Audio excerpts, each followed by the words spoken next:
19 into 19 is 361, 190. 190 అని అంటే ఇది 19 ఇంటూ 10, 0.0019, 19. పాయింట్ తర్వాత ఎన్ని డిజిట్లు ఉన్నాయి? 4 డిజిట్లు ఉన్నాయి. అంటే 19 స్క్వేర్ 361 అన్నాడు బై 10 క్యూబ్. ఆన్సర్లో డాట్ తర్వాత 3 డిజిట్స్ ఉండాలి. ఆన్సర్లో డాట్ తర్వాత 3 డిజిట్స్ ఉండాలి. ఇక్కడ 5 డిజిట్స్ ఉంది, ఇక్కడ 2 డిజిట్స్ ఉంది, ఇక్కడ 4 డిజిట్స్ ఉంది, ఇక్కడ 3 డిజిట్స్. 19 ఇంటూ 19 361, 190 అంటే 19 ఇంటూ 10, 0.0019. పాయింట్ తర్వాత ఎన్ని డిజిట్లు ఉన్నాయి? 4 డిజిట్లు ఉన్నాయి. పాయింట్ తర్వాత 1 డిజిట్ ఉందనుకోండి, డివైడెడ్ బై 10 పవర్ 1. 2 డిజిట్లు ఉన్నాయనుకోండి, డివైడెడ్ బై 10 పవర్ 2. 4 డిజిట్లు ఉన్నాయనుకోండి, డివైడెడ్ బై 10 పవర్ 4. 19 స్క్వేర్ ఎంత? 361. 10 బై 10 పవర్ 4 ఎంత? 10 క్యూబ్.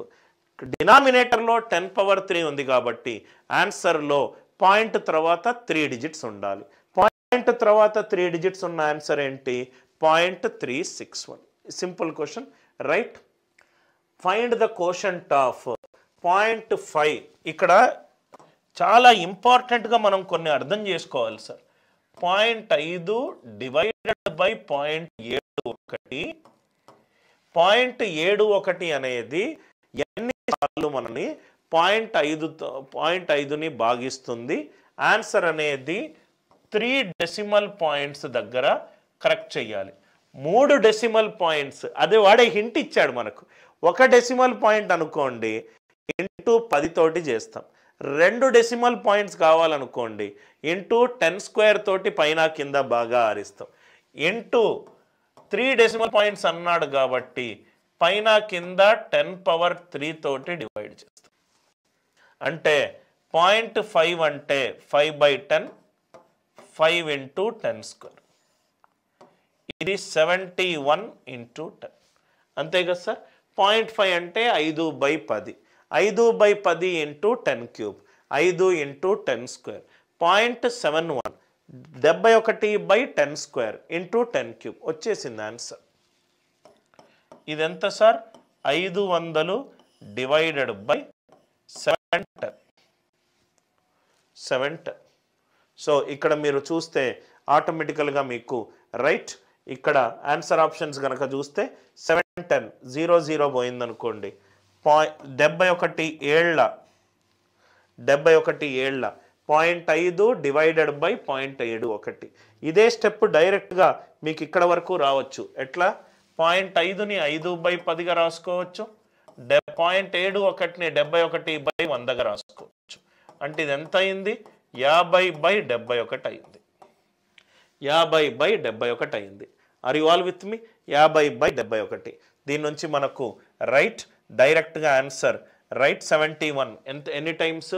497. 0.7 ఉంది. మామూలు డివిజన్ వేసుకుంటే మీకు ఆన్సర్ వచ్చేస్తుంది.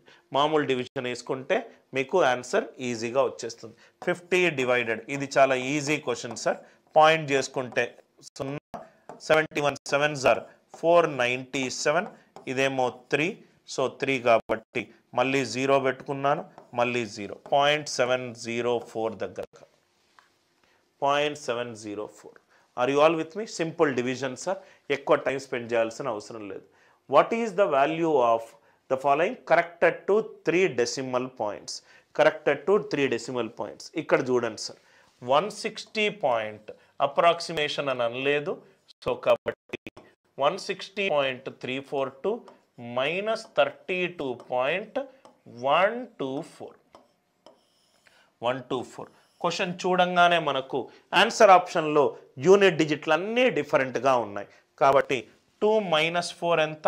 -2. యూనిట్ డిజిట్ కనుక నెగటివ్ వస్తే 10 యాడ్ చేయమన్నాను. 10 - 2 ఎంత? 8. 10 - 2 ఎంత? 8. సో కాబట్టి ఆన్సర్ 8 ఉన్నది, ఒకటే ఉంది. ఆన్సర్ 8 ఉంది, ఒకటే ఉంది. ఇక్కడ నేను అప్రాక్సిమేషన్ యూజ్ చేయలేను, ఎందుకంటే అన్ని ఆప్షన్స్ 128కి దగ్గరగానే ఉన్నాయి. 160.342 - 32.124. 2 - 4 ఎంత సార్? 2 మైనస్ 4 -2. ఆన్సర్లో యూనిట్ డిజిట్ గనక నెగటివ్ వస్తే, యూనిట్ డిజిట్ నెగటివ్ వస్తే 10 యాడ్ చేయండి. 10 - 2 8, రైట్? 10 - 2 8.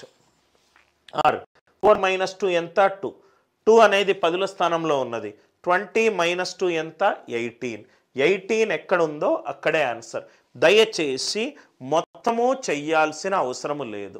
160.342 -32.124. 2 - 4 -2. నెగటివ్ రిమైండర్ -2 వస్తే పాజిటివ్ రిమైండర్ ఎంత కావాలి? 8. యూనిట్ డిజిట్ కనుక్కునేటప్పుడు నెగటివ్ వాల్యూ వస్తే 10 యాడ్ చెయ్యండి, రైట్? సో కాబట్టి 8. అదే మీకు 8 ఇంకో ఆప్షన్లో ఉంటే 4 - 2 ఎంత? 2. 20 - 2 ఎంత? 18. ఆన్సర్ 18 ఉన్న ఒకటే ఆప్షన్, ఆప్షన్ సి. అందరికీ లాజిక్ క్లియర్గా అర్థమైంది కదా సార్? యూనిట్ డిజిట్ కనుక ఆన్సర్ ఆప్షన్లో డిఫరెంట్గా ఉంటే మీరు ఈ లాజిక్ యూజ్ చేయండి.